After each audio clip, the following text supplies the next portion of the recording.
மேடையில் இருக்கிற எங்களுடைய முதலாளி அம்மா உள்ளிட்ட அனைவருக்கும் ஊடகத்துறை நண்பர்களுக்கும் வணக்கம்.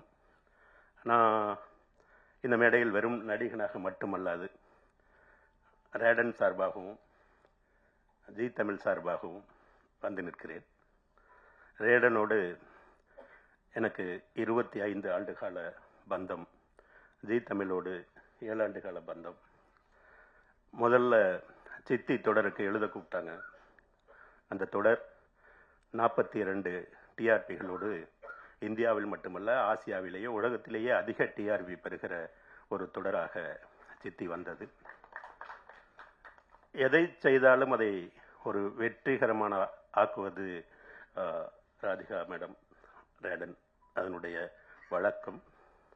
அதுபோலவே இந்த வலைத்தொடர் மிகப்பெரிய வெற்றியை பெறும் என்று நான் நம்புகிறேன். இந்த தொடர் எப்படி இருக்குன்னு சொல்றதுக்கு உங்களுக்கு தான் தெரியும், எங்களுக்கு தெரியாது. ஏன்னா நாங்கள் இன்னும் அதை முழுசாக பார்க்கல.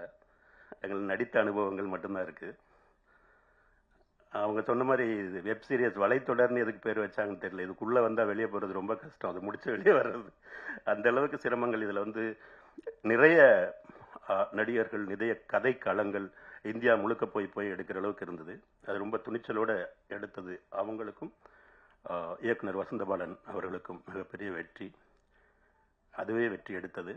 நான் முதல்ல நன்றி சொல்லணும்னா, என்னை பார்த்த உடனே என்னை மீண்டும் மீண்டும் காவல்துறையாக சித்தரிக்காமல் ஒரு கண்ணியமிக்க அரசியல்வாதியாக அழைத்ததற்கு நான் வசந்தபாலன் அவர்களுக்கு நன்றியை தெரிவித்துக் கொள்கிறேன்.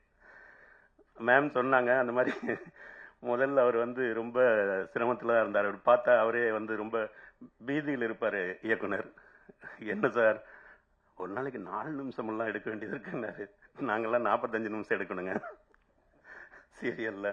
4 நிமிஷமெல்லாம் ரொம்ப சின்னது தான், எடுங்க அப்படின்னு. எந்த இடத்துலையும் அவர் வந்து காம்ப்ரமைஸ் ஆகாமல் அதை வந்து எடுத்தார். கூட ரவிசங்கரோடு நான் பத்திரிகைக்காரனாக இருந்தபோது புகைப்பட கலைஞராக கூட வந்திருக்கிறார். நான் நடிகனாக நிற்க அவர் நமக்கு லைட் செய்கிறது வந்து எனக்கு ரொம்ப ஆணவமாக இருந்தது அதை பார்க்க. மற்றும் உதவி இயக்குநர்கள் புவன் அமன்ராஜ் அவர்கள்லாம் ஒத்துழைச்சாங்க.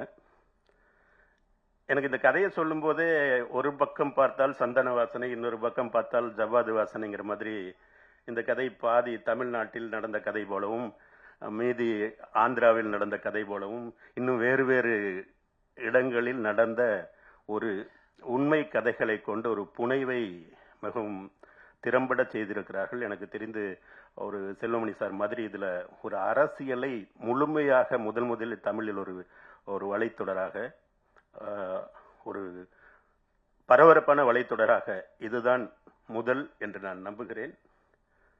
இந்த தொடர் பெரும் வெற்றியை பெற வேண்டும். அதற்கு உங்களுடைய ஆதரவும் தேவை.